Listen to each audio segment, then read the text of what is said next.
बताते समय जो हमारे स्वरों में एक खनक होती है, खुशी की खनक, वही समाप्त हो जाए तो जानते हैं इससे क्या होता है? मां शक्ति आदि भवानी आपसे कभी प्रसन्न नहीं होती।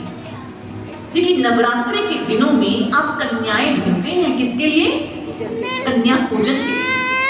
और वही नवरात्रों के बाद अगर आप उनका अपमान करते हैं, उन्हें सम्मान नहीं देते हैं, तो मुझे ये बताइए कि नवरात्रि के दिनों में कन्या पूजन करने पर माँ का आशीर्वाद हमें कैसे मिल सकता है? या दीपावली के दिनों में माता लक्ष्मी आपके गृह में कैसे आएगी? अगर आपका मन कुंठित है, आपके विचार कुंठित हैं, तो माँ की कृपा कैसे है? इसीलिए जानते हैं, जब एक कन्या रूपी भ्रूण माँ के गर्भ में होता है तो उसके भीतर से भाव उठते हैं, और एक कवि ने लिख दिया, वो क्या कहता है? चाहा था कभी हमने, चलो संसार में चले। और तभी भ्रूण ने क्या सुना कि उसे मारने के लिए विचार षड्यंत्र रचे जा रहे हैं। पहले वो कहता है, चाहा था कभी हमने, चलो संसार में चले, लेकर के जन्म माँ तेरी गोद में हम पले, पर तूने तो कोख में ही मेरा शरण कर दिया, जन्म से पहले ही मेरा मरण कर दिया।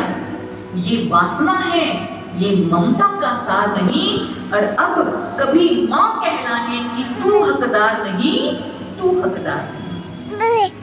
उस भ्रूण ने जब ये सुना, क्योंकि अगर आप डॉक्टर लैंग्वेज की बात करते हैं ना, तो इस क्षेत्र के जो प्रोफेशनल हैं वो डॉक्टर्स कहते हैं कि जब वो भ्रूण 3 महीने का हो जाता है ना, तो उसके भीतर में संवेदनाएं आ जाती है।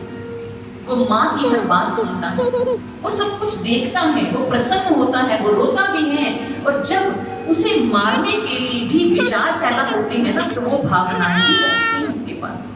तब जानते हैं वो आशीर्वाद नहीं देता भ्रूण, तो क्या करता है? वो यही श्राप देता है, इसे बददुआ भी कहते हैं।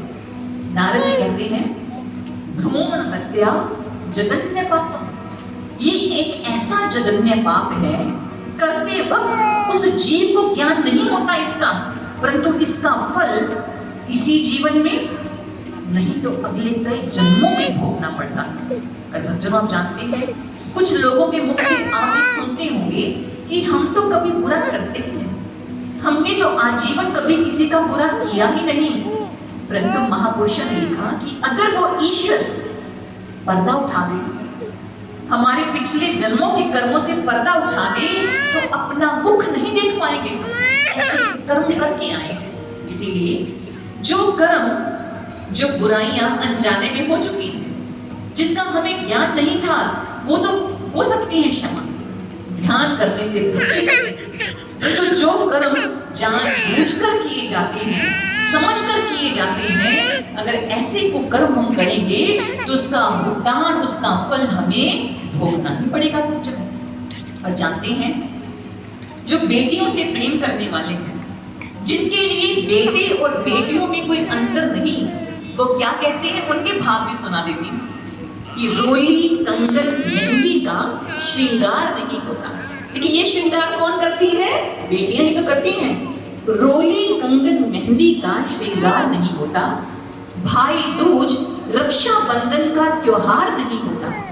वह घर सोना होता है इस संसार में, जिस घर में बेटी का अवतार नहीं होता, जिस घर में बेटी का अवतार नहीं होता। बेटी तो लक्ष्मी का रूप लेकर घर में आती है।